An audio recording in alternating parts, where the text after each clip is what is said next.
തന്നെ extra ടൈമുള്ളതുകൊണ്ട് outfit check നടത്താൻ ശ്രമിക്കുന്ന എന്നെയാണ് നിങ്ങൾ കണ്ടുകൊണ്ടിരിക്കുന്നത്. ഇന്ന് കോളേജ് ഓണത്തിൻ്റെ തലേന്നിൻ്റെ തലേ ദിവസമാണ്. ഫസ്റ്റ് പീരീഡ് ക്ലാസ് ഇല്ലാത്തതുകൊണ്ട് ഞങ്ങൾ ആടിപ്പാടിയാണ് കോളേജിലെത്തിയത്. രമേശിൻ്റെ കടയിൽ നിന്ന് വാങ്ങിയതാ തോന്നുന്നു. പിന്നെ ഞങ്ങൾക്ക് മൈലാഞ്ചിടലായിരുന്നു പരിപാടി. ഫിംഗർ ഡിസൈനൊക്കെ ഷിഫയും മറ്റേതൊക്കെ സാന്ദ്രയാണ്. പിന്നെ ഞങ്ങളെല്ലാവരും ഒരേപോലത്തെ ഡിസൈനൊക്കെയാണ് ഇട്ടത്. വെറുതെ ഗേൾസ് റൂമിലൊക്കെ ഒന്ന് പോയി അവിടുന്ന് മിറർ പോസൊക്കെ ചെയ്ത് വൈകുന്നേരം ആയപ്പോഴത്തേക്ക് മൈലാഞ്ചി നല്ല പോലെ ചുവന്ന് വരുന്നുണ്ടായിന്. പിന്നെ രാത്രി മുഖത്തിൻ്റെ ടാനൊക്കെ മാറ്റി ഒരു കുഞ്ഞു ഫേസ് പാക്ക്. ഇനി ഓണത്തിൻ്റെ തലേന്ന് ഇന്ന് സ്റ്റാഫിൻ്റെ വക പായസം ഉണ്ടെന്ന് അറിഞ്ഞിട്ടാണ് ഞങ്ങൾ കോളേജിലേക്ക് പോണത്.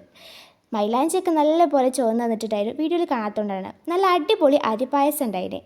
പിന്നെ നമ്മൾ ട്രാൻസിഷനൊക്കെ എടുത്ത് വൈകിട്ട് വടംവലി ഉണ്ടായിന്. വടംവലി തുടങ്ങിയ സമയത്ത് നല്ല വെയിലാണ് പറഞ്ഞ് ലാസ്റ്റ് പെരും മഴയായി. ഞങ്ങളുടെ ഡിപ്പാർട്ട്മെൻറ്റിന് വടം വലിക്കാൻ പറ്റിയില്ല.